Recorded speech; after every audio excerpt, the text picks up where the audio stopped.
The meeting is now live on YouTube, Chair. Thank you very much. So, welcome everybody. Good evening, colleagues and members of the public who have decided to join us. You're very welcome. We start off with our first item on the agenda. Any substitutes that have been nominated, please? Yes, Chair, there is one substitute. We've got apologies from Councillor Mrs Swift, and the substitute is Councillor Barnes. Oh, not again. Sorry about that, Mike. No, that's the whole of YouTube are echoing that same sentiment, Exactly. Chair. Yes, thank you. Thank you for that. So members' interests, remind members to declare any interests they may have, either at this moment in time or when agenda items come up. Anybody wish to announce anything at the moment? Nope, I'll assume silence is golden. Thank you for that. Admission of the public. It's not recommended that the public be excluded from the meeting for the consideration of the items which are on this agenda. And in fact, we are on YouTube anyway, so that's good. Item 4, minutes of the last meeting, which was the 6th of October this year. We need to agree them. Does anybody have any corrections to make on those? Councillor Taylor's raised his hand, Chair. Thank you. Would like to go ahead? You're on mute, Councillor Taylor. I thought I'd unmuted it. No, it's just an observation. It says under apologies, Councillor Taylor joined at 18:15. That is true because of technical problems getting online. I just thought that ought to be qualified. I wasn't actually late to my own breakfast bar. Thank you. Thank you for that, Councillor. Noted. Any other comments?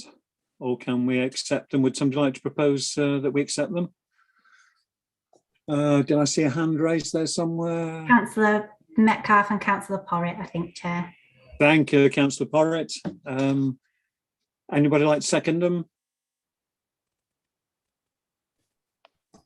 I think Councillor Metcalfe seconded that, Chair. Thank you. I'm whizzing backwards and forwards and keep missing them. So thank you very much. So all in favour of accepting these minutes, please? Thank you very much. Minutes accepted. Let's move swiftly on to the first item on the agenda, which is Cabinet priorities for the year, the 6 months progress. Members will be aware because of the emails that we're going backwards and forwards that we've had to sort of pull this one forward. So Councillor Swift is caught a little bit, shall we say, and not with a formal report. So I gather we're largely going to get an oral report to him, and also there is something which can be put up on the screen, Lauren, I think, for people, and that whilst the notes are on the screen, I won't be able to see anybody asking questions. So can we wait until the end unless Lauren shouts at me and says there's somebody desperate to speak? So, Tim, would you like to do your introduction on this one, please?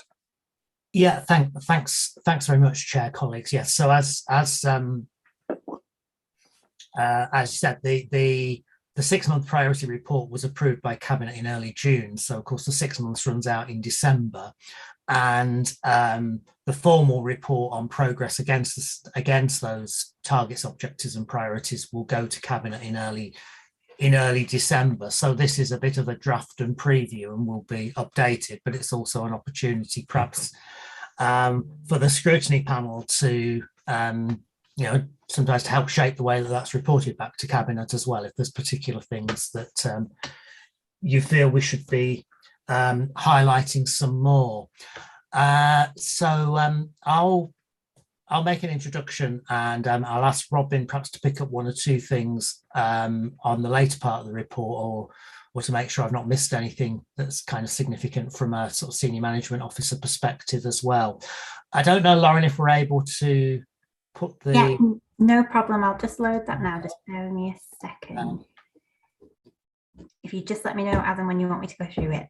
Yeah, so I mean, the covering page is perhaps less so. I think probably it's the tables. I mean, as we said, the the priorities were structured around our kind of three overarching priorities: the reducing inequalities and tackling deprivation, making real the declaration of a climate emergency, and work around sustainable towns, as well as some things that were more focused on, being a well-run council, and in particular how the way the council operates needs to change, not only in light of the continuing financial pressures, but much more in terms of learning from and adapting to the impact of COVID. So there's 4 pages of tables which highlight things under those, and you'll be very pleased to know I don't intend to go through and read out every one of them, but obviously happy to pick up questions on any of them or pass them to my colleagues if they're difficult questions. But I think, highlight perhaps particularly under the schools things, I think, I don't know if any of you had the opportunity to view any of the healthy holidays programs in your ward, but I think it really was interesting to see, just the scale and the amount of creativity and innovation that different groups put into responding to that program. And clearly, hopefully that will be continuing over the Christmas, over Christmas as well. And you see as with the local support grants. I think it captures in this report some of the great work that's taking place and being planned around people with learning difficulties. I know if Josh was here, he'd want me to particularly highlight Cabinet approving the recommendation. I think it's actually a recommendation to Council that we become an age-friendly community, which is something we've looked at for a long time, and I know Bob's very keen about as well. And under this section, we captured the local outbreak prevention management plan. And I don't think we probably really anticipated 6 months ago that we would still be dealing with this level of cases. Of course, in terms of actual headline cases, the case rate since July has been consistently higher than anything we've seen before. Fortunately, because of vaccinations, the impact in terms of deaths and hospital has been far less. But the pressure on the NHS has still been significant. The risk to people's lives remains. And of course, the pressure on many of our services and many of our partners' services as people have suffered from workforce issues as well. So that remains an important piece of this work. We move on to the second table, the second page, the environmental ones. Again, I think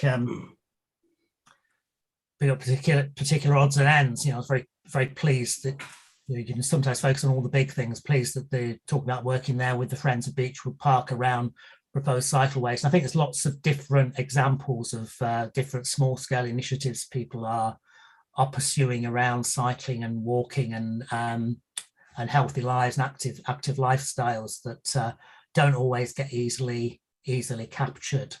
I think most members take an interest in the work around enforcement and fly tipping, know that this has been a real problem.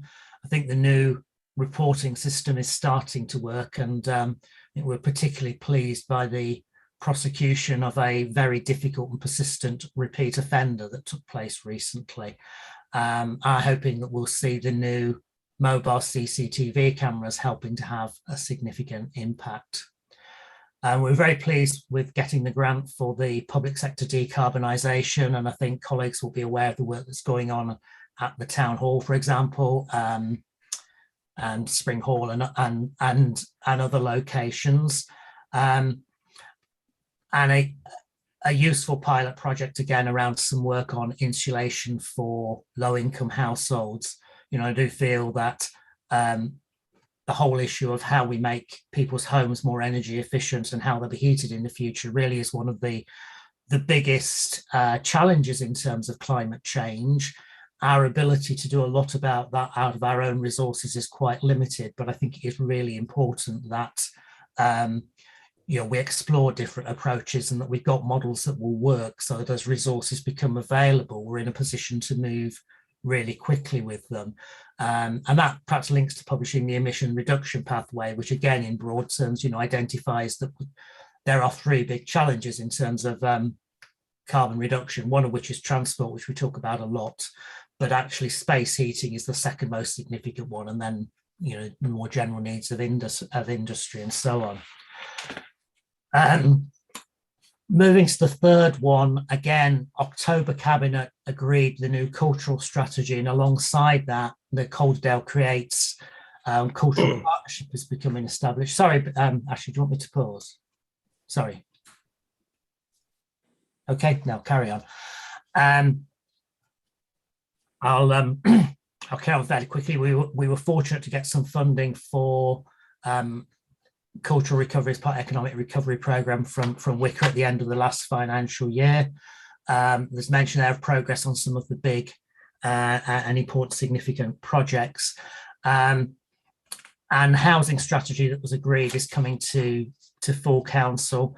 Pick up a couple of things there. It mentions the Titan Works housing development and how successful that's been in shared ownership units. We've had a smaller shared ownership scheme in South Arham as well, and again, very much the same story, that all the units were sold and occupied very quickly. And I think it does show that when we can find the right package, shared ownership really is a really good opportunity, really good model for getting people into more affordable housing. I'm pleased to see that we've got further funding, and the Beach Hill work, I think perhaps the most significant housing project we've got on the go at the moment, but really critical. And then finally, I would just briefly pick up one or two, and this might be perhaps particularly an area where Robin might want to expand a bit more on some of the kind of management internal figures. But I think, there's been some really important work around the Black and minority ethnic review, but also some of the other works around equalities, highlighting again the progress we've made in narrowing the gender pay gap, for example, starting to report for the first time on things like the ethnicity pay gap.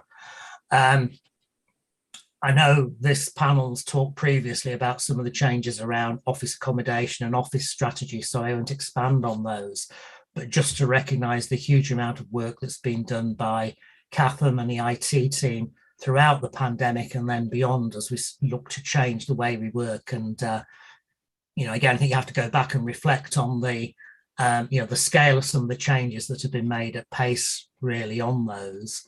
I don't think I'll probably pause, because I feel like I've talked at you quite a little bit, but I don't know whether perhaps Robin might want to just say a little bit more about some of the sort of organisational things and priorities. Oh, I should say before that, of course, perhaps the one final thing is that the November Cabinet has the medium-term financial strategy going to it, and of course underpinning all of what we're doing in delivering these priorities is recognising the challenges and the need to make sure we continue to have a strong and robust financial base for the organisation that keeps us sustainable for the future. But perhaps, Chair, if I could pause there. I don't know whether Robin would want. Yes, indeed. Robin, do you want to come in on any of those points? Yes, thank you, Chair. I just to sort of sum up that there is a major programme that we're running in the council to manage the best we can the recovery from the pandemic, mindful that we're still effectively in it, but working into how we can consolidate the learning, what we've learnt, how we can manage the balance between how people can work most effectively for communities more efficiently, and within the resources that we have. It's called People, Asset and Systems. So it's and probably in that order of priority: the people, workforce capacity, workforce availability, positioning ourselves in our extremely competitive market, not only in the public sector but across the private and voluntary sector in some of the key professions within local government, is critical. Building the future workforce that both reflects the community that we serve, as the leaders said,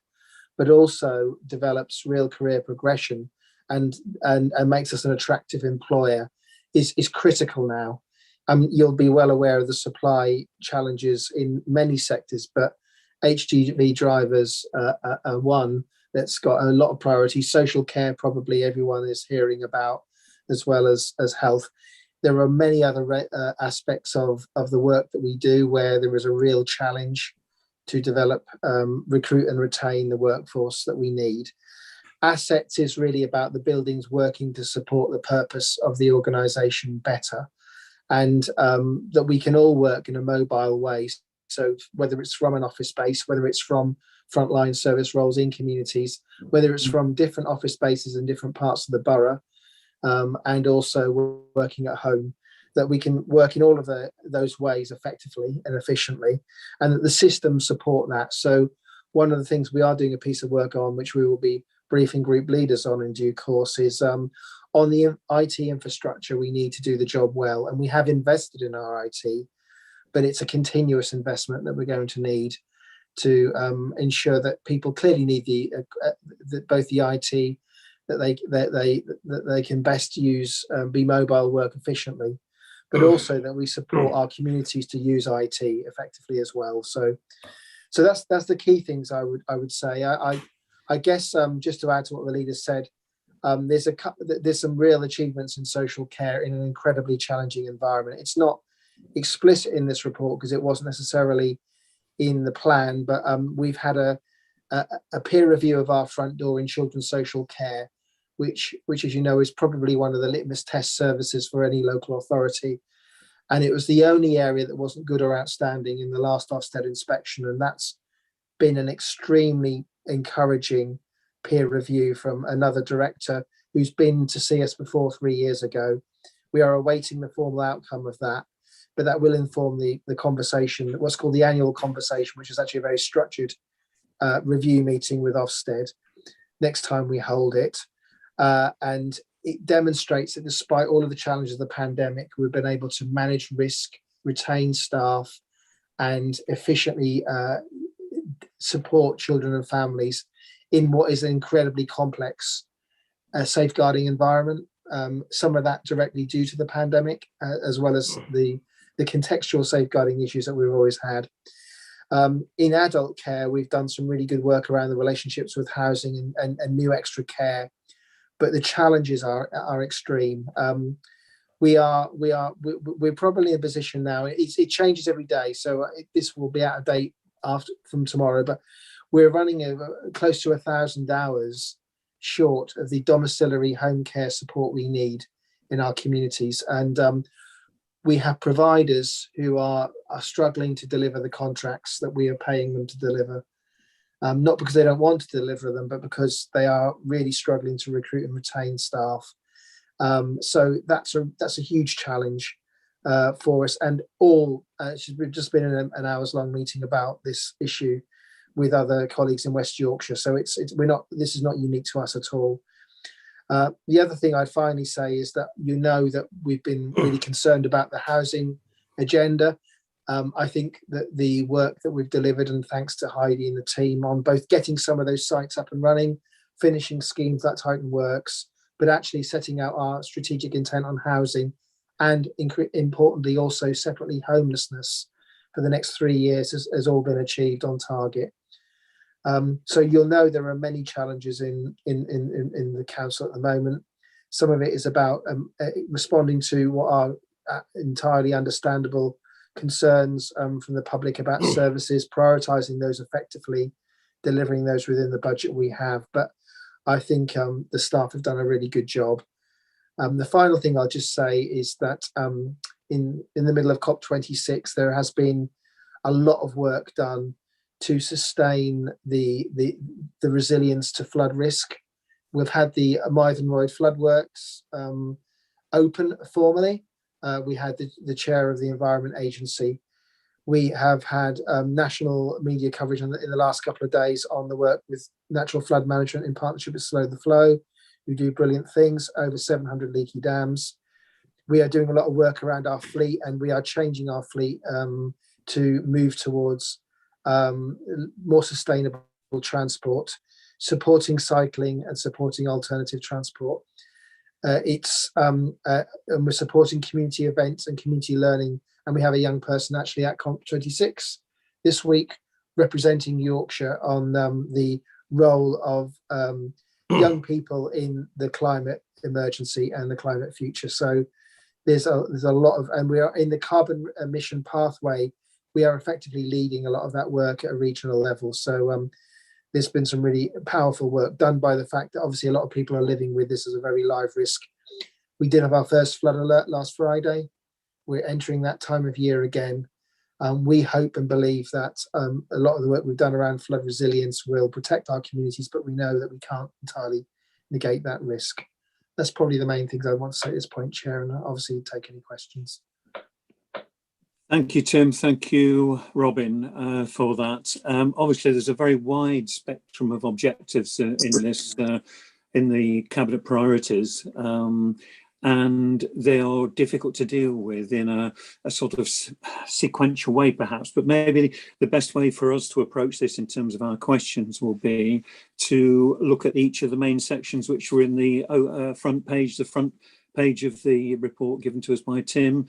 Perhaps we can look at the items which come under reducing inequalities and the causes of deprivation, questions in those areas, then we'll move on to the other ones as well, so that we have some format to the way we're discussing things. Can I throw the meeting open then to members of the board to ask any comments, make any comments, or ask any questions in relation to the inequalities and deprivation? I think I was first, Chair. Right, okay. Then I've got Susan.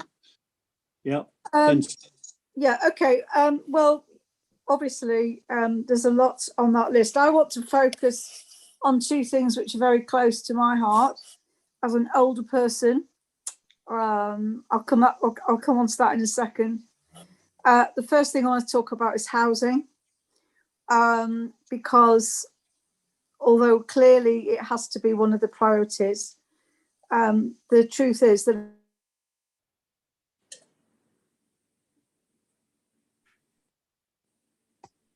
delivered in the areas where we need housing, and therefore, although I welcome these schemes which are outlined in this report, the truth is that the High Street project I'm surprised about in Hebden Bridge, because that's already been tried and failed once, so and it is actually a fairly small scale.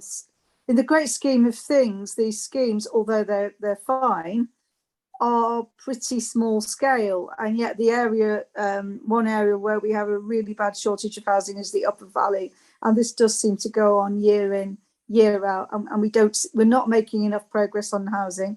So I'm continue to be concerned about that, although I welcome what's outlined in the report. Second thing is, if we're really serious about being age friendly, two things that really matter to older people are mobility, social isolation, and getting around.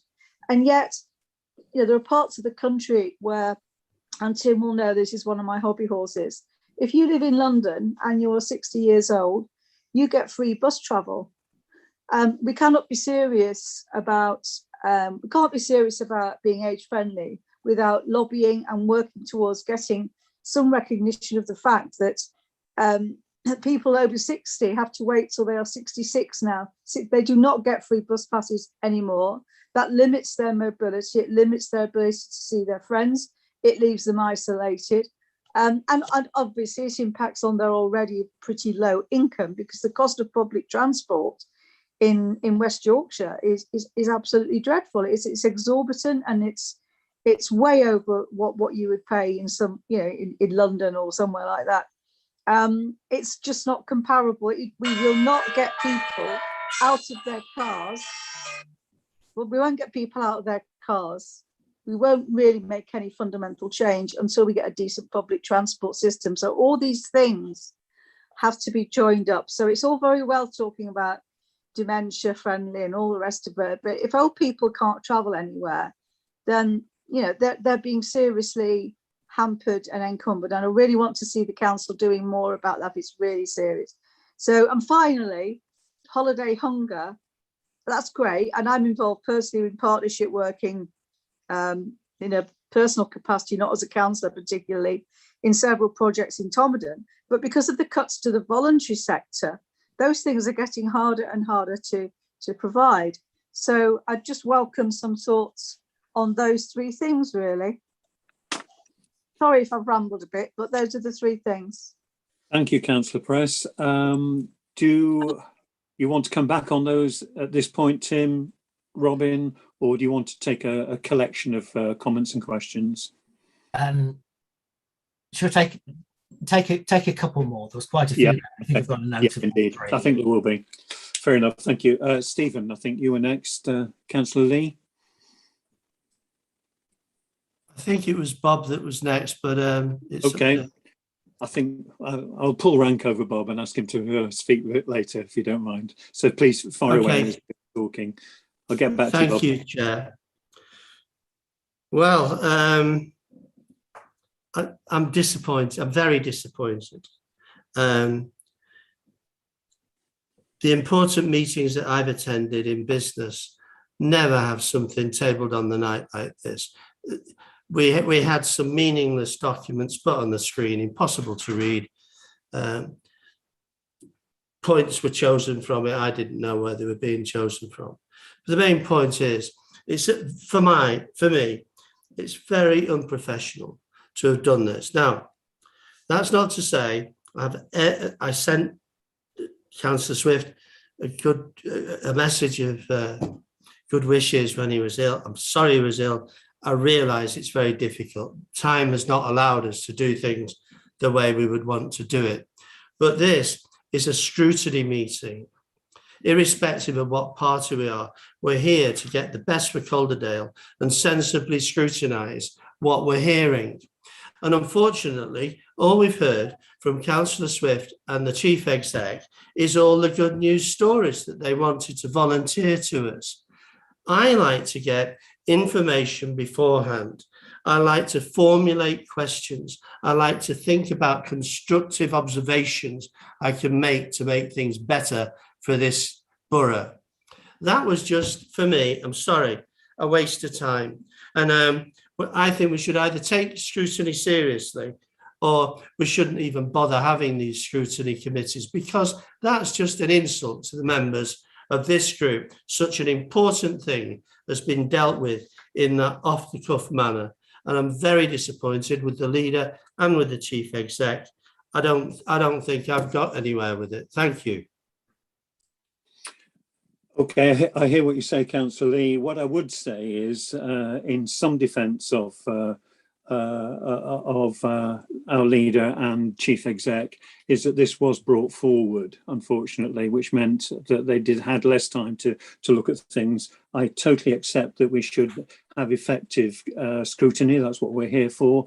We did get some papers prior to this meeting, which I had the chance to look through, and I've got some comments which I can make on those as well. But I think what we need to do is, given that we have this item on the agenda, we need to ask specific questions in relation to the information that we have at this time. I've certainly got a note that I would like to look at this again in the new year as we move on, and hopefully that will be slightly better in terms of time, and therefore the information we can put forward to the meeting. Could I just say back on that, please? I did make allowances for those things. I accepted that things are difficult. I don't want anybody else to apologise to me for my comments. I've made the comments about the leader. I've made the comments about this scrutiny panel. This is important. If we want to hear it again, we shouldn't have done it in the first place. We should have done it in a proper manner. It might have been put back. We should have put the meeting back. I don't know what the answers are to this, but you can't bring serious issues for proper discussion in this manner and expect to have a good scrutiny of what we're being asked to believe, when half the things that I would want to talk about didn't even appear on the list of things that the leaders chose to tell us about how good we are. Thank you. All I would say there is that you have the opportunity now to ask questions about those things which were not formally presented, some of which I have here for myself. But on this, and what I would also say is that what I've said is that we will look at it again in the new year, not because of what's going on today, but because it's an ongoing process, and I would look at it once more, not just on one occasion. Bob, I think you were next. Yes, thank you, Chair. And as I see tonight's board look at these, it is very much a preliminary look. And as you said, once time moves on, we can review this again and look at this again after a few more months in the new year.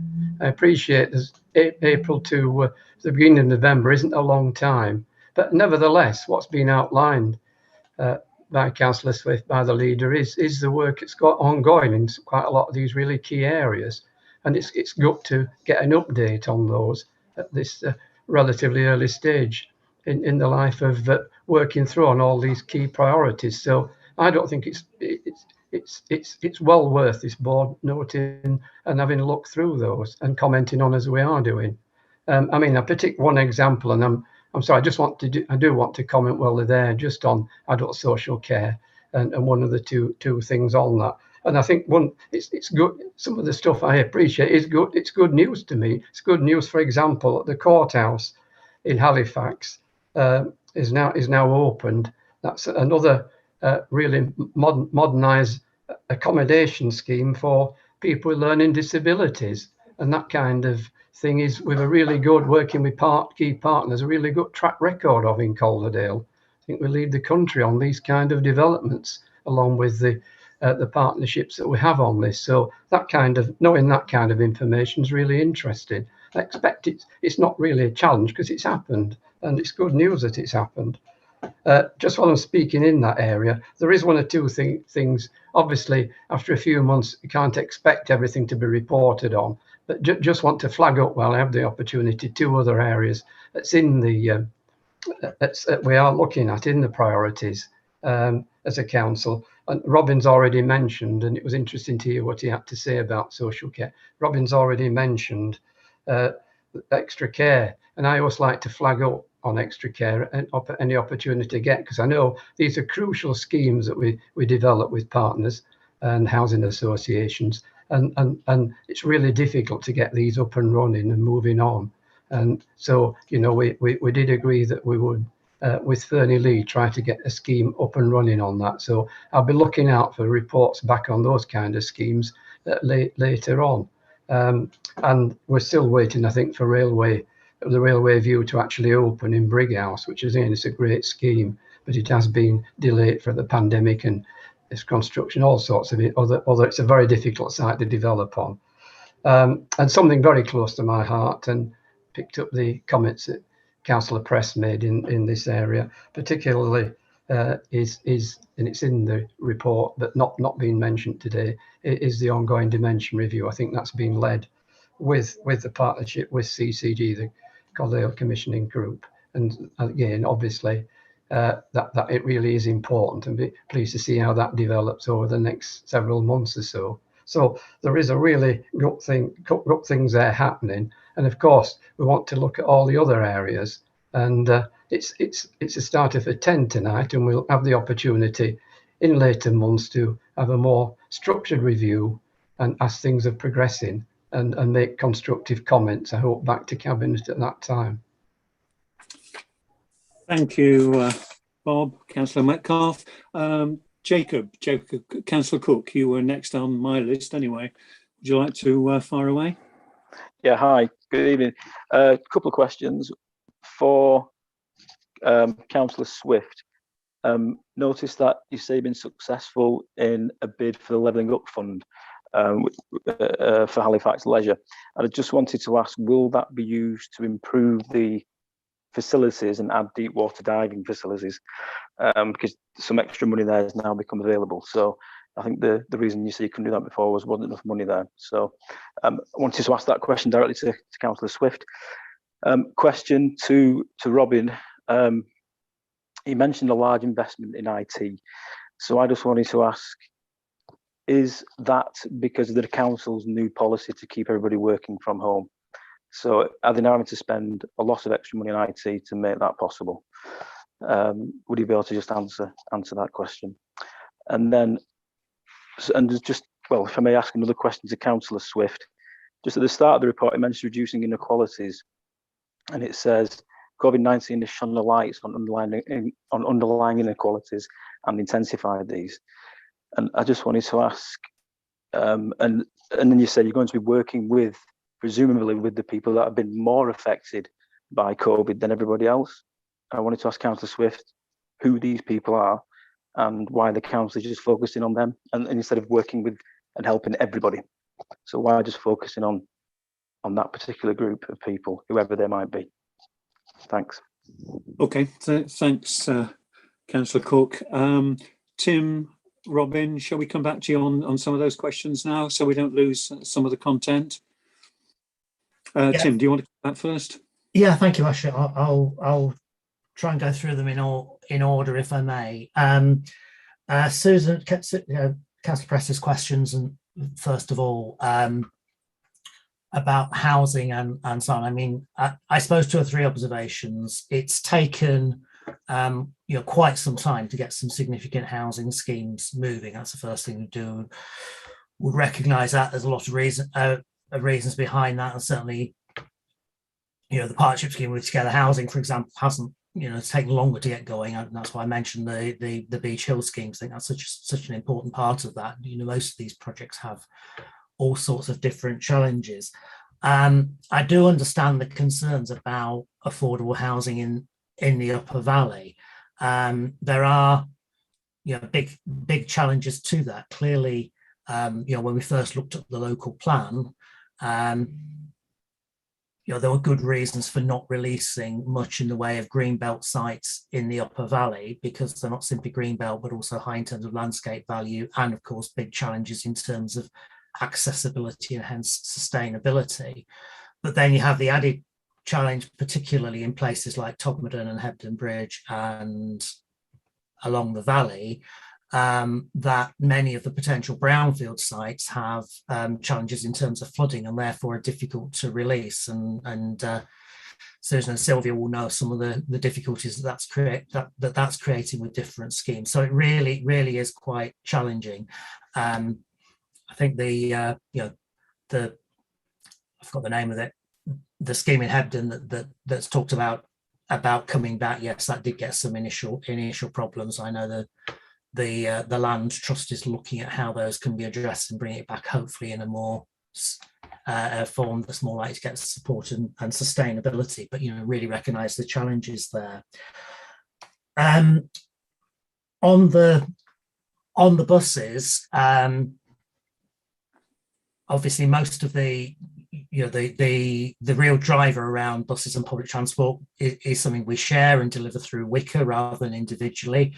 It's worth recognising, because it's fixed, we never talk about it, but actually we do put quite a significant chunk of money into bus services through the transport levy.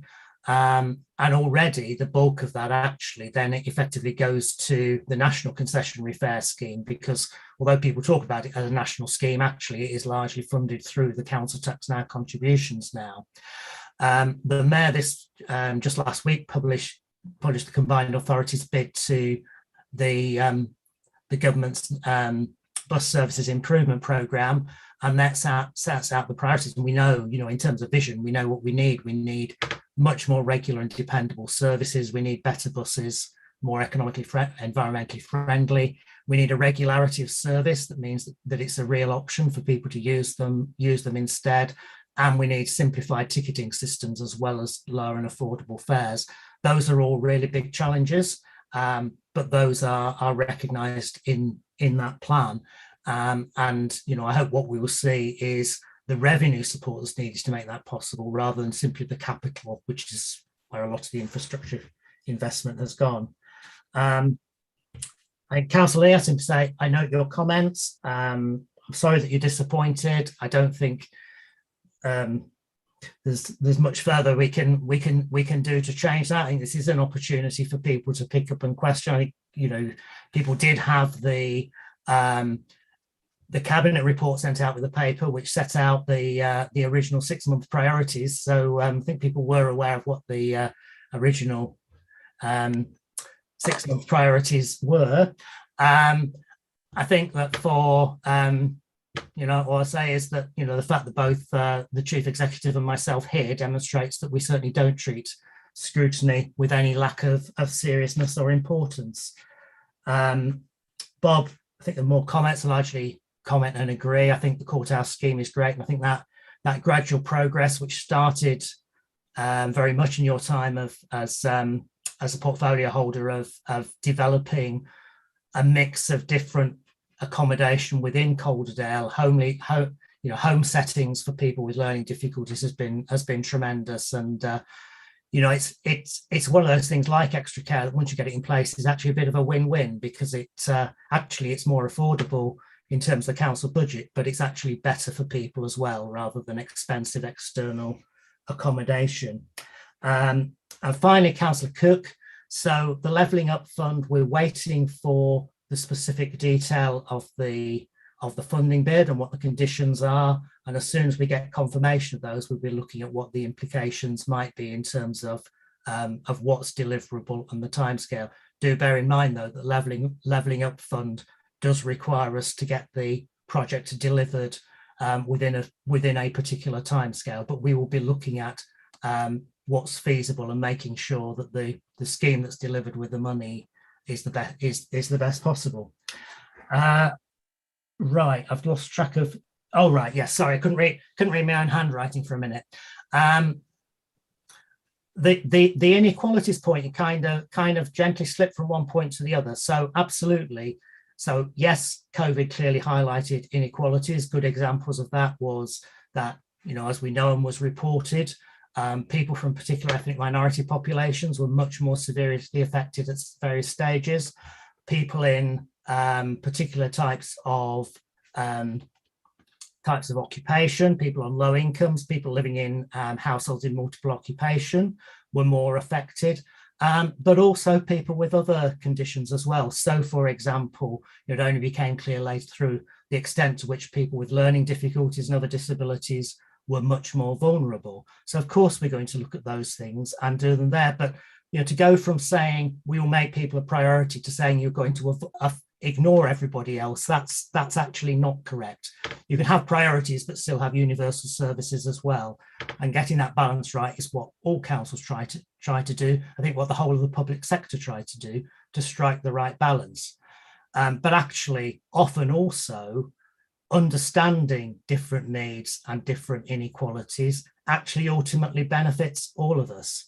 And if you look at the way that, for example, you know, health inequalities amongst people who are in poverty, amongst ethnic minorities in particular, leads in turn to significant demands upon the health service. You know, health inequalities is one of the biggest drivers of demands on the NHS. And if we ignore that and don't find ways to tackle that, we all end up breaking the system. So actually, it's in all of our interests to understand why services need to be appropriate, why sometimes particular groups, particular conditions need to be specifically targeted, because actually that's the way we end up with better services and a better society for all of us, in my view. Robin. Yes, thank you, Leader. So I'll pick up Councillor Cook's question, and I'll just be really clear. The council does not have and has never had a policy of all staff working at home at any point, even at the point in March 2020, when the Prime Minister gave the announcement and then the first effective lockdown began. There was a number of staff that were clearly unable to conduct their statutory duties and their duties that they're required to do while working at home.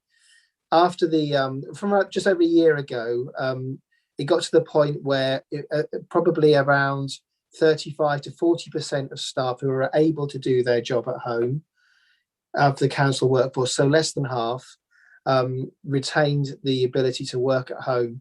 And that certainly continued in the sort of major lockdown over the winter period of last winter. Since and some real achievement by the IT staff, who effectively moved around 1,200 staff within 5 days from a standing start to working at home at the end of March 20, which was an incredible achievement.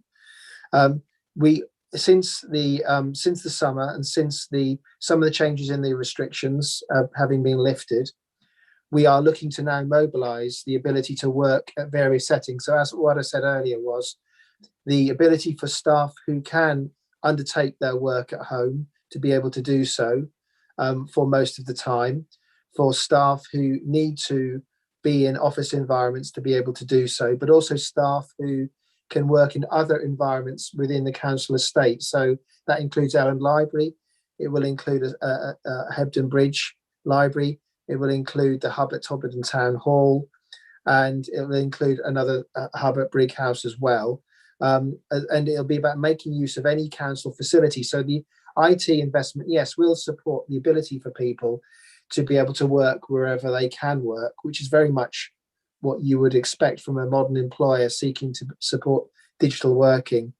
We have always, as well, through the period, supported a small number of staff who their practical and logistical circumstances, sometimes their health and well-being, has meant it's very difficult for them to work at home, and we've always made provision for that.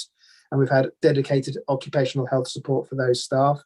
We've also done a lot of work around particularly social workers, but also building control officers, environmental health officers, around lone working, and ensuring there is touchdown and clear communication. And again, good technology can support an environmental health officer or a social worker to conduct a number of visits, to go to any council office anywhere in the borough and do their job. So that's the approach that we're developing. In terms of the kind of norm in the future, we are now coming on live by the end of the week. We've had a few slight technical issues, but we're now going to be able to resolve those by the end of the week, so that the hybrid working can operate both at the town hall. It's already operating at Princess Buildings and Mulcher House, which will mean that people will be able to be in the office or be at home or be anywhere else, let's say another office, and be on a Teams call. So we can have a balance for people to potentially not have to make an unnecessary journey, to be able to meet either face-to-face, virtually, or in a combination of all of those things. And that's the kind of technology we want to embed and also make available for all members as well. So that's the kind of approach we're taking. And we hope, and we're learning from how we adjust to this new way of working. But we want to do that safely, we want to do it efficiently, we want to do it effectively. And remembering also that there are, again, it's a small number of staff, but working at home is not a new thing. Flexible working has been one of the things we've always offered to staff, if their work circumstances allow it. Obviously, not as much was done by staff until the pandemic. Apart from that, we've had one team who effectively process benefits, which you could argue is a back office job, but it's a very important job in dealing with benefit claims, who worked entirely at home since 2013. And been able to do that job 100% at home. That's a minority of staff. There are only a small number of staff that will always work at home, but we want to make sure that we can support that if that gets the job done. Thank you. Thank you, Robin. I've got 3 more councillors I've picked up, actually, Councillor Porritt, Councillor Press and Councillor Dacre. Victoria, do you want to come on next? Thank you, Chair. A couple of things. First one, really looking at the equalities side of things, and I just wanted to ensure that we're also making sure that we've always got provision for our disabled colleagues, because that's something that's not specifically mentioned within the equality section. There's obviously disability mentioned within the sort of social care setting, but obviously very aware that we've got colleagues with disabilities, and obviously some of those disabilities are going to make them more susceptible, more vulnerable to COVID, and as well as just obviously, you know, flexible ways of working can benefit them, but just making sure that really nobody's getting left behind in terms of the equalities provision. And the other thing, this is actually kind of based on something that came up at Ward Forum last night. It was brought to my attention that the outdoor gym in the park, in the big park in Elland, now only has one piece of equipment. And it occurs to me that this would have been a funding pot for an outdoor gym that seemed like a, you know, brilliant idea for active lifestyles and people who didn't want to attend, you know, a gym, which is quite an intimidating environment. The money was there at the time to install the equipment, but as the equipment is getting damaged, it's just being removed. So really just looking in terms of how the projects that we're describing are funded and whether they are being future-proofed to ensure that we're not going to find ourselves in a position again where we've got a big shiny thing that we can unveil, but then it degrades over the years and then is removed and becomes a rather sad sight. And just kind of, yeah, looking at those two things. Thank you. Thank you, Councillor Porritt. Susan Press, Councillor Press. I think you had your hand up at one point, Susan.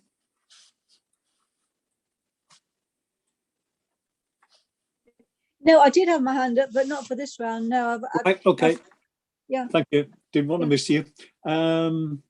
Councillor Taylor has got his hand up. I'll come to Councillor Porritt in a minute, if I may. I was going to say I thought Councillor Dacre was actually before me, but just a couple of quick comments. Just to back up what Councillor Lee says. Sorry, I'm an anorak, but I like papers.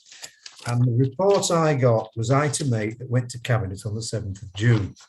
And the appendix was the one that listed a load of aspirations, etc., etc. And you won't be able to see there, but I've got scribbles all over it.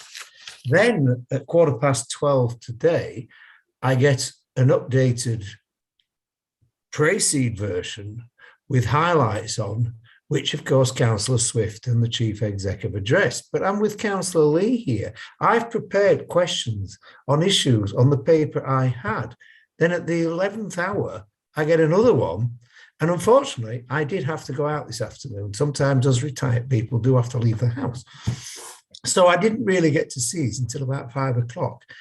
And I just wanted, a few questions. But if we are going to do, as you've said, Chairman, revisit this early in the new year, and I hope it's early in the new year, I have a lot of questions about the emissions reduction pathway, about what these heat pumps do or don't do, what's a digital divide, lots and lots and lots of different questions about gender pay gap, BMA pay gap, ethnicity pay gap, and where we've got the evidence from.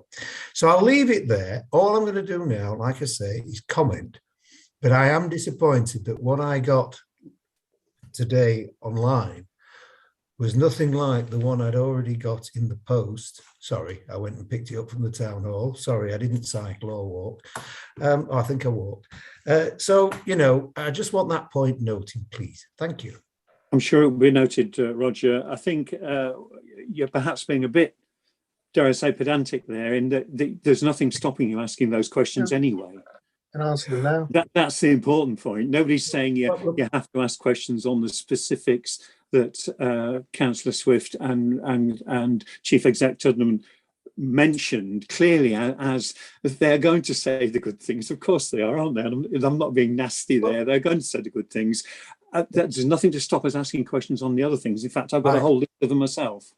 Well, I appreciate that. I just also look that we've had this item for nearly an hour. We all have a certain amount. I always say the brain gives in about an hour before the bum gives in. And, I just don't want to prolong the meeting, but there are questions I had from the original paper. If it's noted, that's fine. And I'm sure you, Chairman, will bring others up. Thank you. Indeed. Yeah, please bring them for next time. Robin, did you want to come in still on that one, or? Yes, well, I could also answer Councillor Porritt's question, if that's all right, on yes, the previous one. I'll answer Councillor Taylor's first. So, I was just going to say I'm happy to take questions, and I'm sure the leader is on any of those issues. A very simple answer to the BMA, Black and Asian minority ethnic pay gap, and the gender pay gap is that this is worked out by mean and median pay across the whole workforce. The gender pay gap is a legal requirement we have to supply. It was passed by government that every local authority, public sector agency has to report on that. It's set out in incredible detail in the next cabinet meeting. We've just press released that today, and it's in the public papers that I believe have already gone into the public domain. So there's a very detailed report which you could review on both our equality objectives and our workforce objectives. The headline of the ethnicity pay gap is that we are only just beginning to evaluate it and assess it. So we really only have baseline data at this point, but we want to improve that position on what is obviously a smaller percentage of the workforce. On the gender pay gap, we have improved yet again to be, we don't yet know the rankings. Last year we were we had the second lowest gap in Yorkshire and Humber. Only one other authority was more equal than we were. We have improved that yet again. And in terms of our senior leadership and management, we have a higher proportion of women in those roles than is in the general workforce. So so I think we've made considerable progress there. On the digital divide, I'll just say that is quite a big topic. It probably deserves a whole discussion in itself at Scrutiny. But it simply means that not everyone uses IT, not everyone is able to access good quality broadband, and there is a significant amount of work that's being done, some of which is highlighted in the report, to both support broadband installation and access to the internet in those households that don't have it, that maybe can't afford it, but also support people who may have challenges in using IT and making services as accessible as possible. So that's essentially what we're trying to do. And we're funding some work to support households and neighbourhoods to access the broadband, and particularly for children and young people, as you'll know, not having good access at home is a really challenging issue for their educational outcomes and possibilities and achievement. So that's probably my answers on that. Just on the Councillor Porritt's points, you're very right. We should have, I think, said something about disability, because actually there is a lot of work we're doing on that.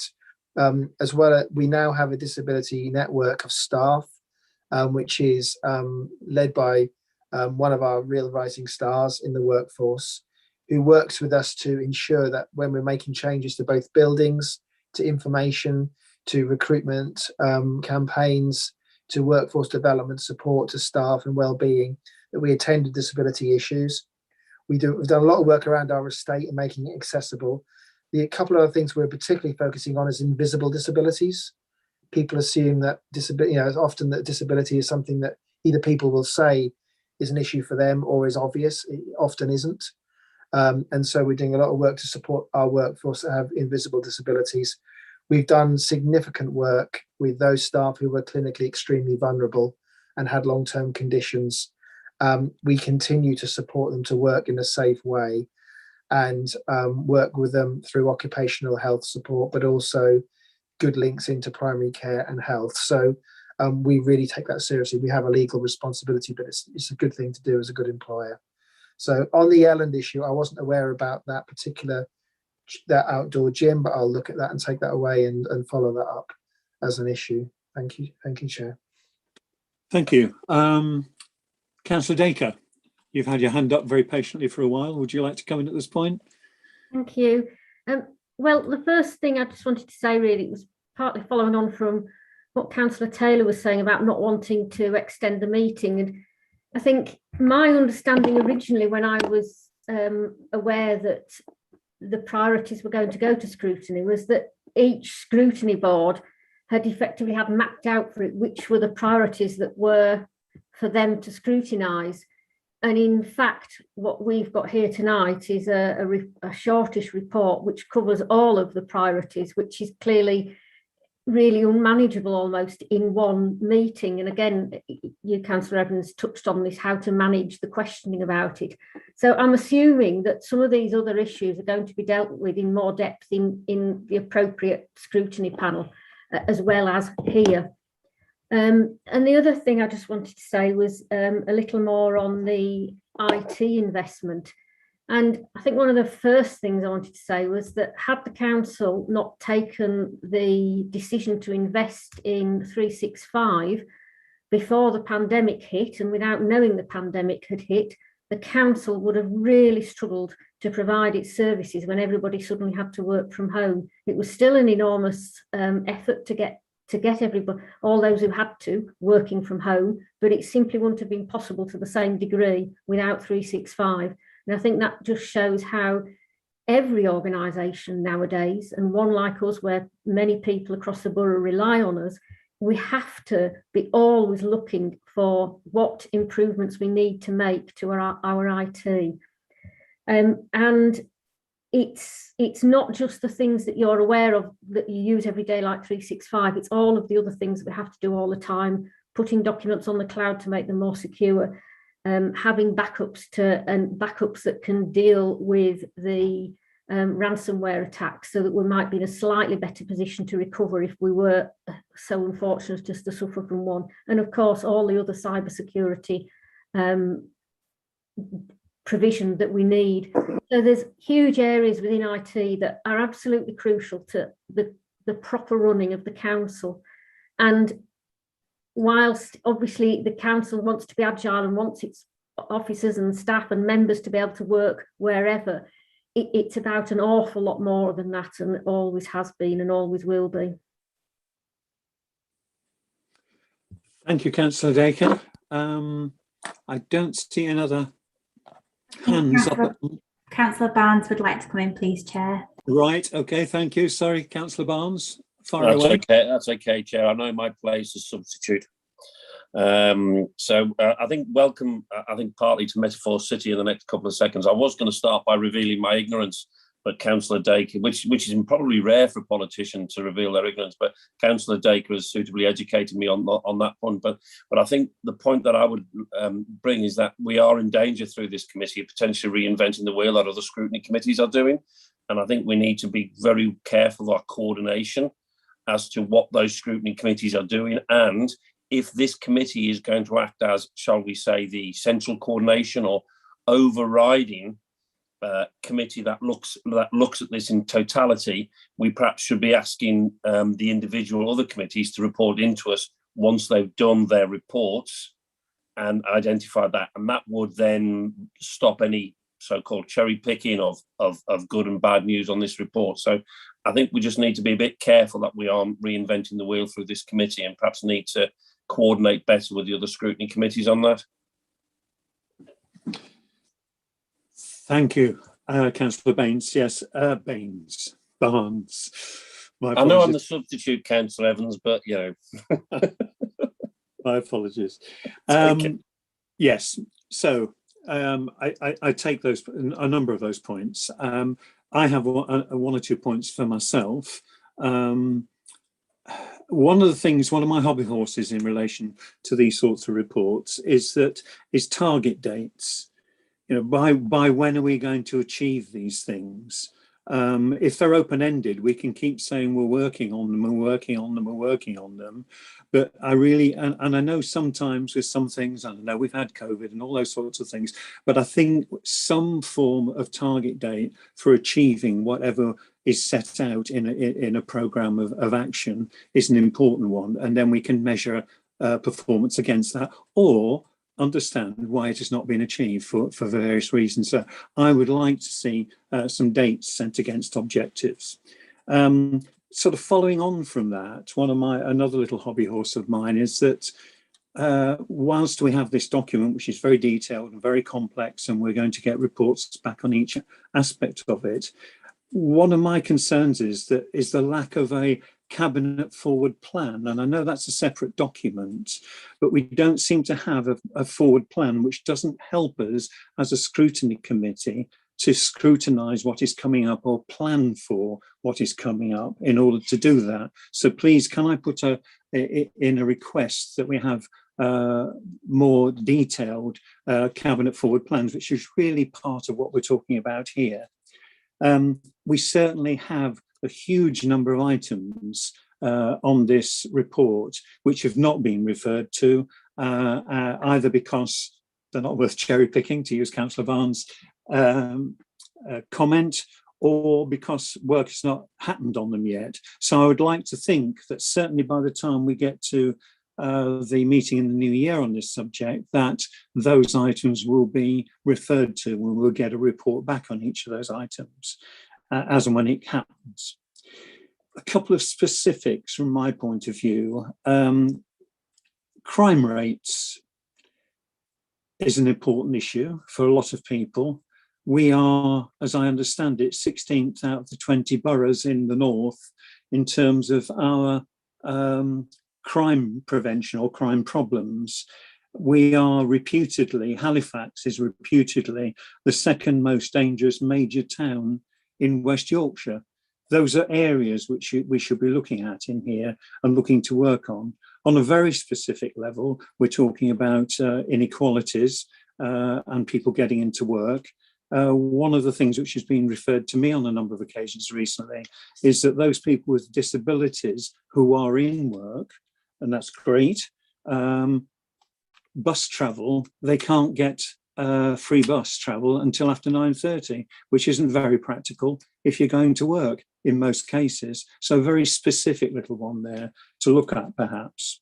In general terms, I accept some of the comments which have been made about coordination here. I think this is something which we do need to do, and we need to ensure that the scrutiny committees do focus on the aspects which are appropriate to them. And it may well be appropriate, again, as Councillor Barnes suggested, that we have a pulling together of this. That's something which I'd like to discuss with the scrutiny support staff on this one, and perhaps other chairs of scrutiny committees at the next chairs scrutiny meeting of chairs. So those are my thoughts on it. Does anybody else have anything to add before I perhaps go back briefly to Councillor Swift? And no, I can't see anybody else. Tim, do you want to come back on any of the information at this point, bearing in mind where our bums are going numb, according to Councillor Taylor? Yeah, thanks, Chair. Yeah, so I suppose, I mean, first of all, this is about a 6-month programme of what we aim to do rather than a performance plan. So I think, you know, the target on this is we would do these things over 6 months. Now, I would accept that some of them are very much more specific and measurable than others.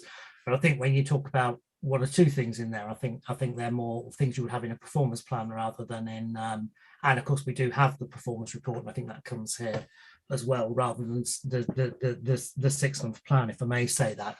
In terms of the crime rate things, I mean, perhaps that comes with the thing about coordination. I noticed, I didn't know the exact date, but I noticed Lauren helpfully put a comment in the chat about it, that the place scrutiny panel has a specific role as meeting as the, I can't remember what it's called exactly, but the crime and safety scrutiny panel. And I think it met in that role recently. As you know, in general terms, I mean, crime stats is challenging to make sense of, particularly over the period of pandemic, because there was so, you know, we've had a year that was so abnormal, and we were talking to Ward Forum last night and saying, well, where's the point comparing the figures for this year with last year when they were so different? We need to look back, and then you get into the problems of recording processes changing over a couple of years. I was a bit concerned, a bit of a sideline, the suggestion about Halifax being the second most dangerous town in West Yorkshire. I'm not at all sure where that's come from.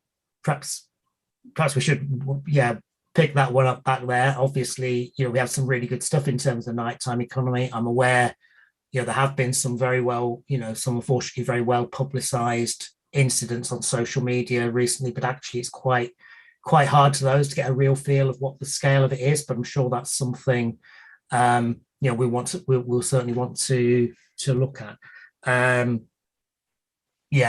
The disabled travel point, you know, refer back to what I said about Susan. I think it's one of, you know, there's a host of things that one would like to see being much better and much more accessible in terms of the bus services and particular concessions. What we need is support to make progress on that, and I'm sure we broadly all want to go in the same direction on that. I don't know if there's anything Robin would want to add. Yes, thank you, Leader. Just on the crime and community safety, the crime and disorder, the place panel, I think, is formally legally the crime and disorder committee as well, and has a role to review community safety. Just on the issue of the measures on overall crime, we have always, really since we've been measuring that as a sort of best borough, faced a challenge compared to our other boroughs across the north. When we compare to West Yorkshire, it's a much better position. When we compare it to particularly serious crime, violent crime, domestic burglary, the most serious offences, we are by far the lowest area in West Yorkshire, and we certainly, Halifax certainly isn't the second highest crime. Whether you talk about towns or cities, certainly isn't in West Yorkshire. That doesn't make it okay, but that certainly isn't the case. The trend is positive, but in the last recent months, in terms of our overall crime rate. But as the leaders said, I think it's quite difficult to realistically compare crime trends at the moment. There's so many factors, so we're probably going to need a bit more time to really see if that's going to be sustained. But in terms of the nighttime economy, yes, there are challenges. Part of that because some of the nighttime economy has been, as it's come back, more positive than before, and that brings some challenges with it around antisocial behaviour and some types of crime. And we're doing a lot of work with the new Deputy Mayor around crime, and particularly around crime around women and girls. And I'm sure the Place panel will be looking at that, because that's one of the pledges of the West Yorkshire Mayor. And there's a lot of work we're doing, particularly around safety and how people feel in terms of feeling safe, not in terms of actual crime itself. It's really important. Just a final thing I'd like to say, Chair, is that I know that there was the challenge about we're only giving good news. Well, I think, as the leader said, we're there. Tonight we've been trying to tell you some things we've been doing, but I do think I said when I opened that even though it's not actually on the plan, the workforce challenge in the council is very significant. And I wasn't giving good news. I was giving actually the real challenge we face, particularly in adult social care and particularly in our adult social care providers. But also in a range of other parts of the council, some of our regulatory services and planning, which I'm sure you'll be aware of, some of the challenges around legal services, IT. It's really difficult. Project management, although we've done better on that in recent times, and we're growing our own staff because it's very difficult to recruit and retain staff. And so we are really working hard around being a positive employer. We really care about well-being. We're flexible, and although we will not necessarily ever pay the same rate to some other bigger places, that we have an whole set of other benefits to working in Calderdale. So we are working very hard on that, and there is a real sense of pride in Calderdale, given that around 84% of our staff live and work here. So we want to build on that, and that's really important to us. So just to say that it wasn't all good news, because I think the workforce challenge is something that's very serious, and we are working very hard at dealing with it. Thank you. Thank you, Robin. Right, okay, I think we need to move on to our next item on the agenda, which is item 6, and its financial reports, which will be presented in the first instance by Nigel. Do you want to kick off on this for us, please? Thank you, Chair. There are two elements of the report, but both about the capital plan, capital programme of the council. The first one is the backwards looking one. It's reporting on the last financial year and the performance in terms of the capital programme in that year. So in 2020-21, the council spent just over £43 million in its capital programme, which was actually less than currently was planned at that time, which was £55 million.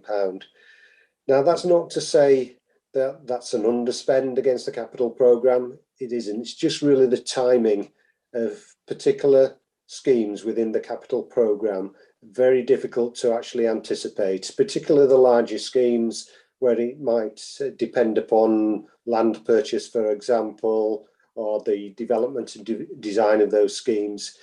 So the amount of £12.3 million was the difference between the amount we planned at the start of the year to spend in and the amount that was actually spent. But that £12 million carries forward into the current financial year and forms part of this year's capital programme. So the 2 points I suppose I tried to make there is it's not an underspend, but that money is carried forward into the current year to be spent on the schemes that have been approved and the budgets have been approved within the capital programme. So the report actually explains where that slippage on schemes in paragraph 6.1, it explains, for example, on the transport fund, which particular elements of schemes have slipped slightly into the current financial year. And the report also sets out how the capital programme was funded, which last year was 25 million of it was by grants and 15 million by borrowing. So 58% of the capital programme last year was actually funded by government grants and therefore no impact upon council tax at all. The report also includes obviously a breakdown of the entire spend of the £43 million during the year. Chair, I'd just ask at this stage, do you want me to go on to the second report or do you want me to stop there and ask if there's any questions on the outturn first? I think it would be a good idea to home in on the outturn one first of all. So do people have any questions on that one? Councillor Barnes, I noticed you as the first one coming up there, quick off the mark. Thank you, Chair. 4.11. I think the concern I have is obviously that the current process appears to be almost, well, I wouldn't call it gambling, but in effect where we are having to spend money in order to see whether we can win money, which I suppose is the dictionary definition of gambling in terms of government grants. But in relation to that, so you've said that isn't included in the capital expenditure, therefore I presume that goes into revenue. But how is that? So do we then do an assessment as to how successful that was, whether or not it's actually resulted in us getting the money? Does that then feed into future decisions as to whether we have to do such pre-investment in order to see we get the money back? Is that being looked at? In terms of the 2.8 million, 2.9 million pounds nearly of money that has to be funded by revenue, that's really just an accounting issue in that it can't be treated as capital until we know that we've actually got a capital scheme there. So initial design work, feasibility, etc., usually it has to be treated as revenue in the first instance. But actually the vast majority of that money is funded by grants. So if you look at the examples in there, Clifton Enterprise Zone, the Towns Funds for Todmorden in particular, but Brighouse as well, those are funded by government grants. So actually we haven't, whilst we have to be treated as revenue in our accounts, they're actually met by government grants rather than calling on the council's. But if we don't win the subsequent monies associated with that, whose responsibility is it for paying it? Does that come out of council tax or does that come out of government grants if we don't win? So we make a bid and we don't win it. Where does that money come out of council tax or is that government grants? On occasions, we might have to, as in your words, speculate in order to do some initial work to put a bid submission into government. And these schemes here, they're at the stage where we've already got some money approved to do that initial feasibility. So on the Clifton Enterprise Zone or the Towns Funds, we know we've got enough money already being approved by government to do that work. So the amount that will fall upon the revenue account of the council is relatively small. It's those schemes that are being sponsored purely by the council, as opposed to, as I say, schemes which are ultimately going to be government funded. Do we have that figure as to what we have to do? So do we know what that figure is? Out of that 2.8 million pounds? Yeah. Not off the top of my head. It will be I could provide that information, but the largest elements by far relate to Clifton Enterprise Zone, the two town funds. They make up around 2.3 out of that 2.8 million. Okay, that's fine, Nigel. That's okay. You don't need to give us the rest of the figures. I mean, if there's vast majority in 2.3 is, that's fine. So thank you for that. Okay, thank you, Councillor Barnes. Councillor Sutherland, Dan, you have your hand up. Thank you, Chair. I had a question, but first I'll just picking up on Mike's point.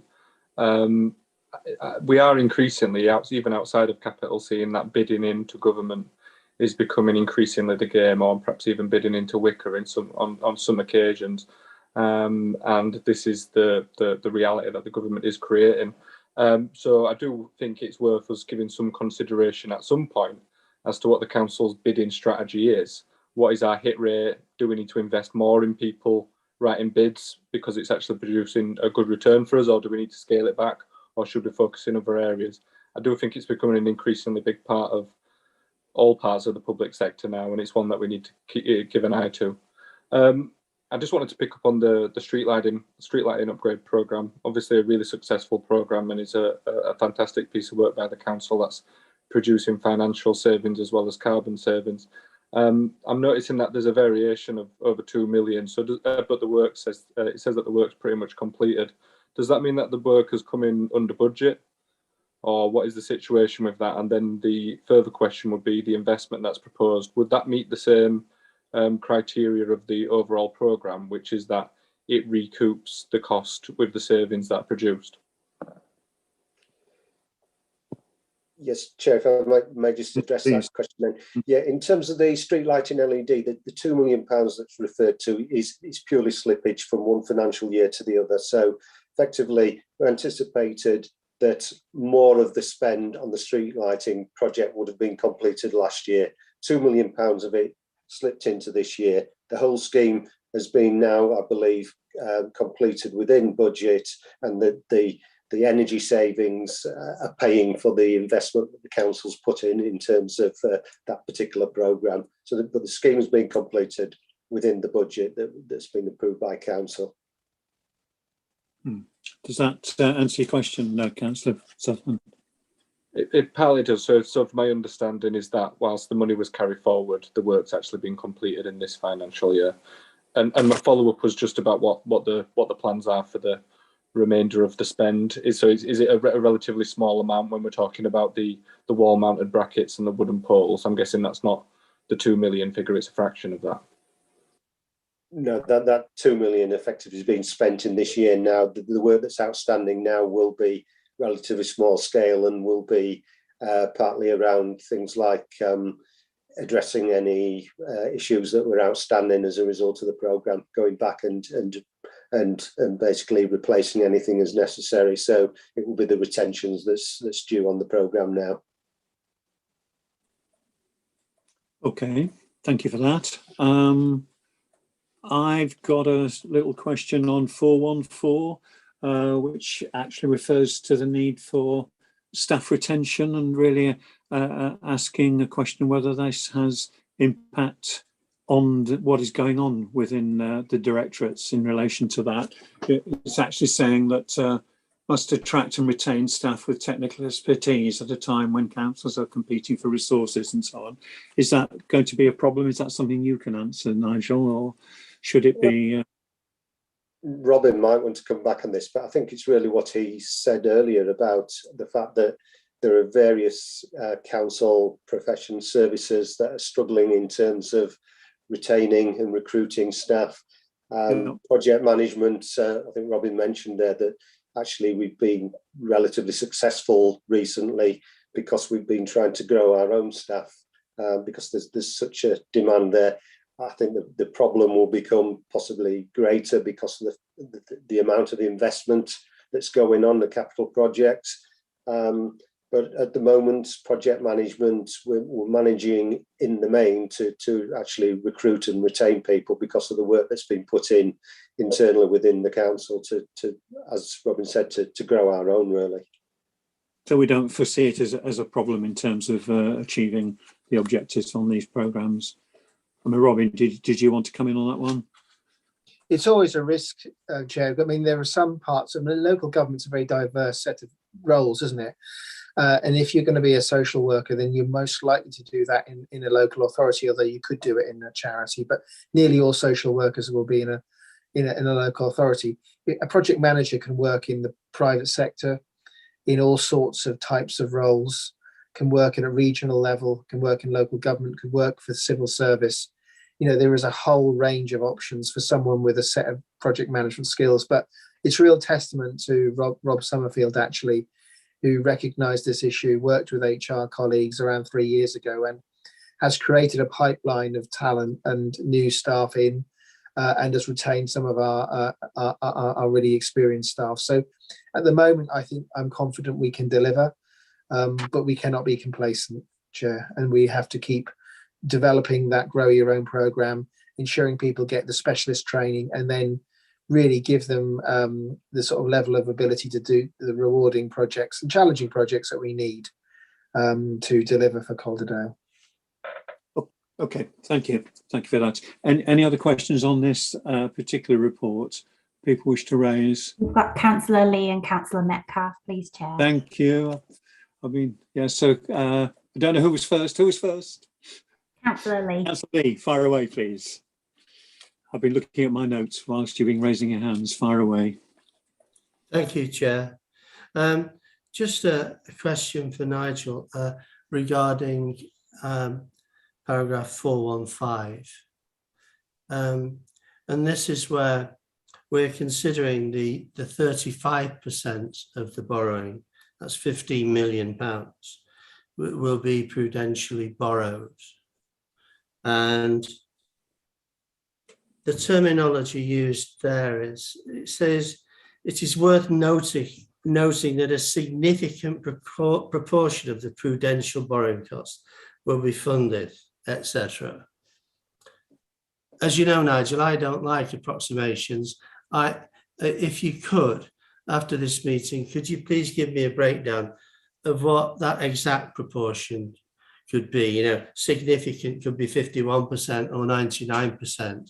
I'd like to see a breakdown of that by the savings that you're estimating as well, because somebody mentioned, I think it was mentioned earlier about the street lighting project, that nobody would deny that's been very good, excellent. It's, yeah, all the good things one can say about a project. However, several times on various new projects that have been talked about, it's been referred to, and I don't know if there's any chance that some of those savings are being double counted, even if it's just notionally, because no figures are being given. I'm sure you appreciate the question, Nigel. So it would be good, because generalizations like significant proportions are very difficult to challenge for the purpose of scrutiny. And that's what I come to these meetings to do, with a view to helping the borough to get better outcomes. And I can't do it with information that is only approximate. Thank you. You want to come back on that one, Nigel? Yes, yes, of course I can provide the information in terms of what significant means in this context, and what proportion of the prudential borrowing is being funded by additional income or by cost savings, so that it becomes almost self-financing then. So I can give that analysis to you. Obviously it varies year by year. I'll concentrate on the year in question here, which was 2020-21.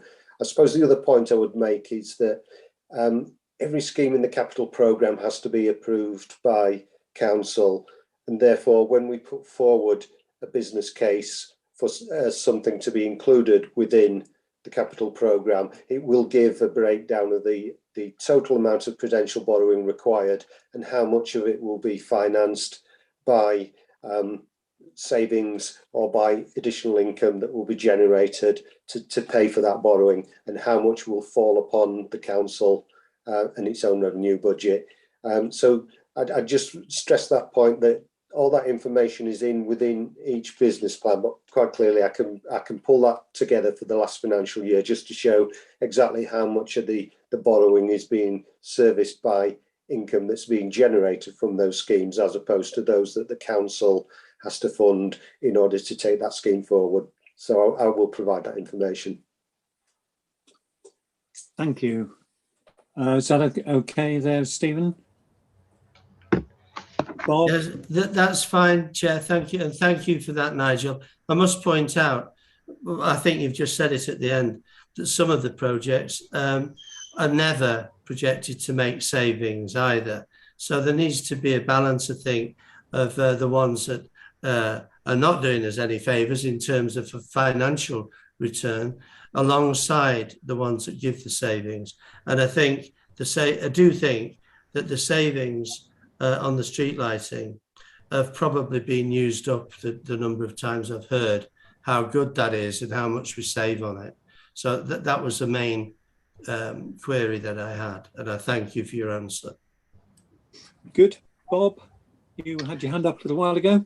Yes, Chair, thank you. I suppose the general question, just want to refer to an example, is how do we manage slippage on capital schemes? And perhaps refer to one example, and there is perhaps just on where the variations are listed, and just mention one thing I'm aware of: disability facilities grants. And although this won't be, it's a small slippage, no doubt, it mentions a significant programme was completed for the year, but nevertheless there is a slippage on that. And I'm not sure on DFG, on disability facilities grants, if that any slippage can be carried forward. I'm assuming it can be carried forward, and so we can pick that up in the following year, but I'm just not sure about that. But it's just a general question. I've just used that probably one of the smaller examples.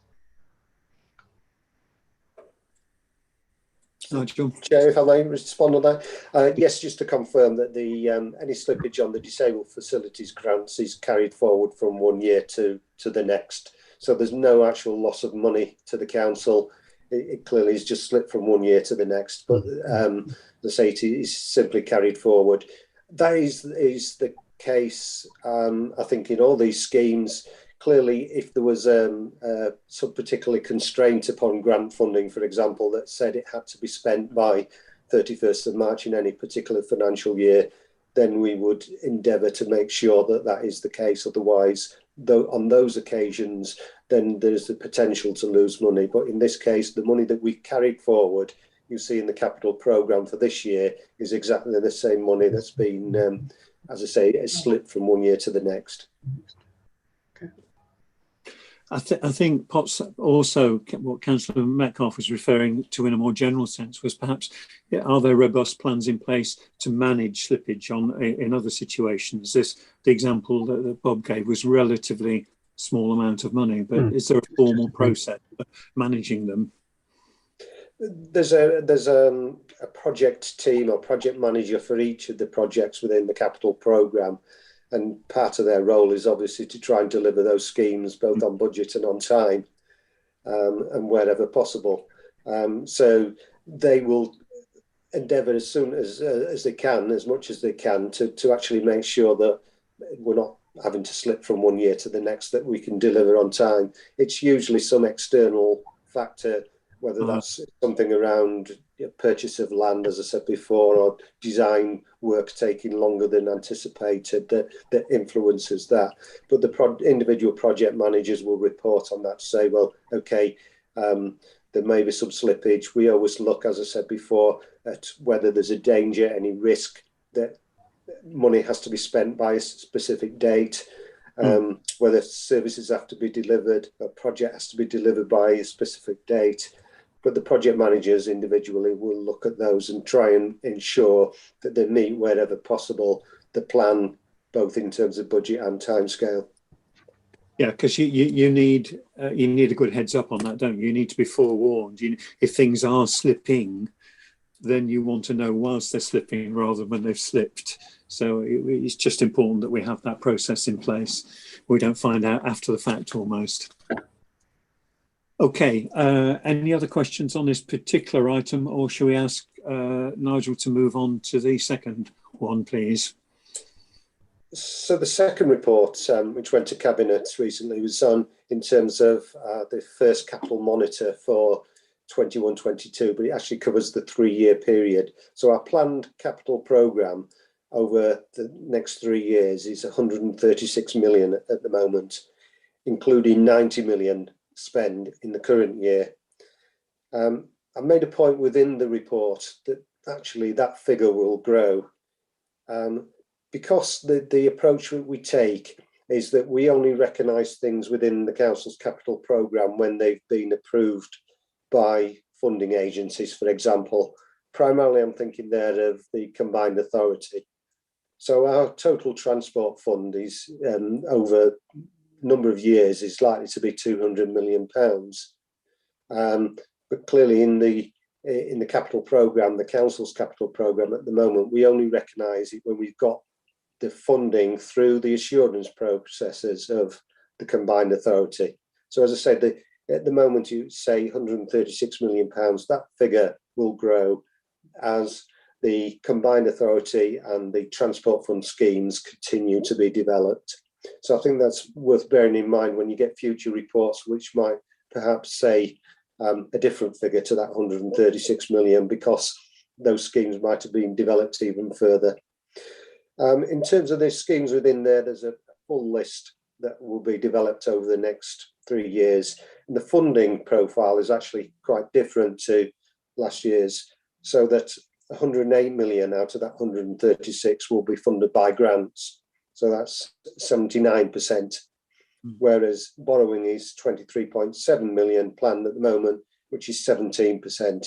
So you can see that the capital programme in individual years differs in terms of the profile of funding, and in particular over the next 3 years, 79% of the council's programme at the moment is funded by government grants of some form, which, as I said before, therefore will not impact upon the council's revenue account or council tax. I think the next capital monitor actually will be going to Cabinet next Monday, and the overall size of the capital programme hasn't changed much. I think it says 138 million in that, although the amount of spend in the current year, the latest forecast is actually reduced from in this report. So it comes back to a point again that that's where we try to highlight in the monitoring reports, where we anticipate that the spend will be different in terms of the timing of that spend, because if there were any schemes that were overspending, then that would actually require additional capital approval. So that will be done outside of this process. The capital monitoring reports are primarily about ensuring that we stick with our plans in terms of budgets and timescales, and the information, hopefully in terms of the details within the report, give you some opportunity to look at those plans and make sure that they are being delivered. Thank you. Yes, I mean, it's very interesting, isn't it, that the grant funding is such a high proportion of this, and as you say, that doesn't affect our own income, as it were. It's sort of in and out. Just really from a sort of, because I'm not really an accounting person, and I guess any members of the public who are listening into this won't know some of the specifics, but things like, I don't know, it's a small proportion, but pooled resources, what does that refer to, please? Alternative term for that is capital receipts, right, or sale of assets, money from sale of assets, yep, sale of council assets. The accounting term, for whatever reason, is pooled resources. right. I think all it means actually is where we get grants from government for whether it's combined authority schemes, transport fund schemes, or other types of schemes. It's money that's given for a specific purpose. It has to be spent on that particular project. The pooled resources from sales of assets are for the council to decide how to use that money. So there is discretion, whereas with government grants, it's usually, not say in all cases, but it's usually for a specific scheme, or at least a specific programme. So, for example, we get government grants for the main programmes on education, schools, highways, etc. There is some flexibility. The council could design what it does within that money, but the money must be spent on schools, highways, etc. So, pooled resources, sale of council assets. Thank you. Thanks for that. Another general comment as well, that I think it's important to note, vis-a-vis some of the discussions we had on the previous item, that Place Scrutiny will be looking at some of the specific major projects on this particular report, and therefore we need to bear that in mind rather than spend a long time discussing each of those. Having said that, any questions or comments from board members, please, on this item? Councillor Lee is indicating, please. Yes, Chair. thank you. Stephen, Councillor Lee, please. Thank you, Chair. Just a further question for Nigel. I don't think it would be appropriate to talk about specific projects. So this is a general question, but I'm very interested in the answer. And that is, as part of the monitoring process that you and your team conduct, do you ever recommend that costs are rising at such an alarming rate that the possible returns can no longer be valid? You know what I mean? Do we reevaluate the whole scheme, taking into account very large increases in costs? Because the question is, there must be some projects that fall into a category where they're no longer financially viable and no longer affordable. So the query is, do some of the projects become so expensive that you would feel it necessary to warn the leaders that we can no longer afford them? Thanks, Nigel. So we're looking at cutting our losses, possibly in some circumstances, to use the common expression. Any thoughts on that subject, Nigel? Yeah, I think it probably goes back to my point again that these are the approved budgets within the capital programme for each scheme. If there are any perceived anticipated overspends against those particular schemes, then it would require additional capital approval through council. And at that stage, the question would quite rightly be asked, well, actually, does council approve that additional expenditure, or are there other options in terms of stopping that scheme or whatever? Clearly, that depends upon what stage the scheme is at. If it was a capital scheme that was halfway through or more, then the implications of stopping that might be different from if you're at the very early design stage. But as I said, anything that's a variation from what's in this programme at the moment that requires additional capital approval would go to council and would require that option appraisal to say, well, are there other options which might be approving the additional expenditure, continue with the scheme, but reducing it in some way to fit within the original budget, or ceasing the scheme or doing something different. So that would be the opportunity for members to question that, but clearly that kind of discussion challenge goes on through officers at an earlier stage before it gets to that. I clearly would be asking those questions much before we going back to council asking for additional expenditure to be approved. Thank you. If I may, Chair, thank you, Nigel. It has to be said that we all know there's been a number of projects which have come back to the council on several occasions for more money. And I go back to a point made by Councillor Barnes earlier about gambling.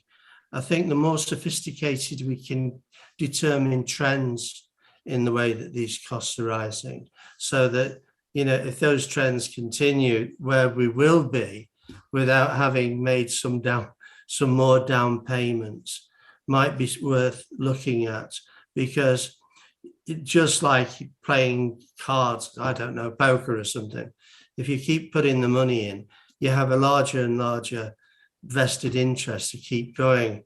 And so I don't know what smoothing techniques or mathematical models are being used, but if we can get a grip on trends that point to the thing becoming absolutely unaffordable, the earlier that they could predict that, the better, obviously.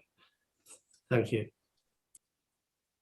Nigel, are you able to feed back to Councillor Lee in terms of smoothing and the models applied?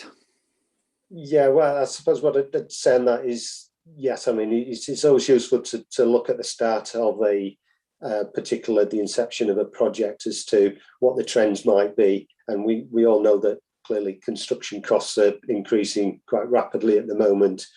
And the way we might deal with that in the first instance is we have to, for example, ensure that there's appropriate level of contingencies in budgets for capital plan schemes now.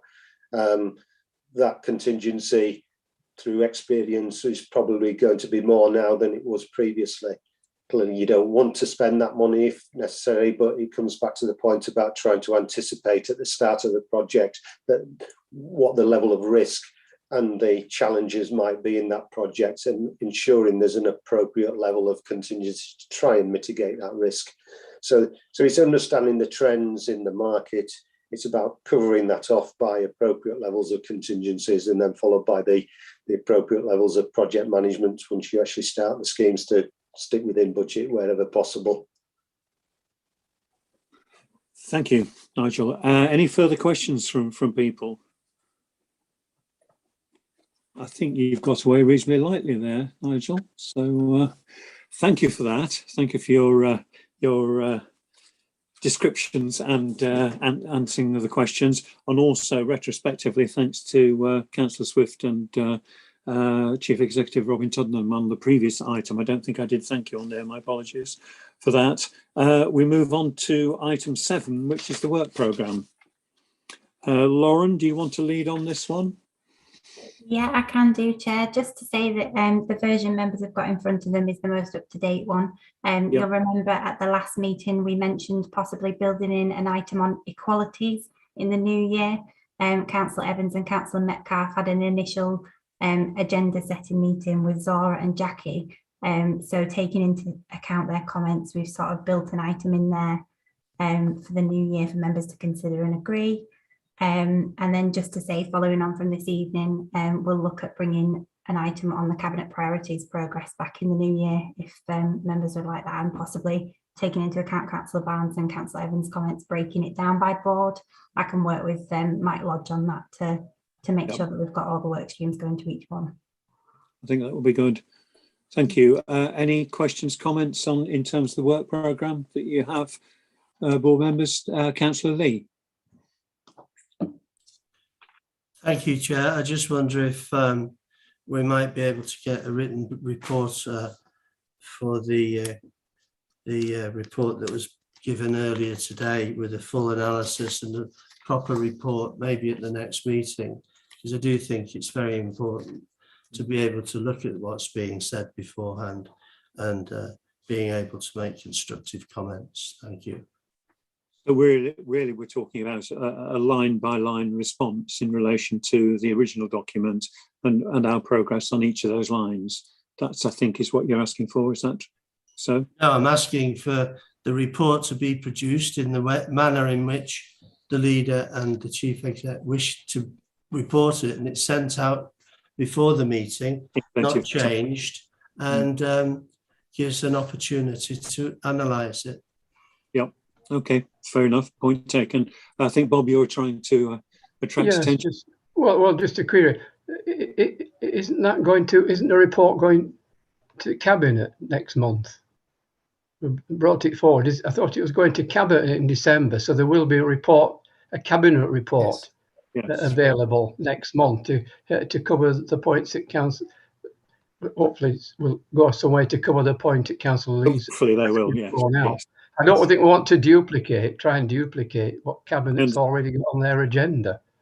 The point there, I'll shut up after this. The point there is that I don't consider this has gone through a proper scrutiny process ahead of that Cabinet meeting. And that's exactly what should happen. And whatever the reasons, this process, I think, will be flawed without that happening. Well, it's very confusing if we have a Cabinet report in December and then again a report regarding this on the scrutiny board. I understand what's being said, but we've already said, I think, that this will be put back on our programme for looking at again in the new year. But we do need to see sight of the Cabinet report first. Yes, in the run-up to that, and we need a report for the meeting whenever whichever meeting it goes to, in plenty of time to give people the opportunity to look at it, as it was a bit last minute, if I'm absolutely honest, on this occasion. I think so. At that point is taken. Anything else, Lauren, you want to put in terms of the work programme? No. Don't think so, Chair. Just to mention that we'll be holding the scrutiny in a day on Problem Day on the 10th of November. So we'll have a bit more information for the board after that. Good. Thank you very much. So no other comments. Thank you very much for all attending this evening. And I look forward to seeing those of you at the follow-up meeting, which we've got in terms of Lauren hasn't actually mentioned. So I'll leave you to that one and leave you to the rest of your evening. Thank you very much, one and all, and good night. Thanks, Chair. Good night. Thank you. Nice night, Chair. Night, everyone. Bye. Goodbye.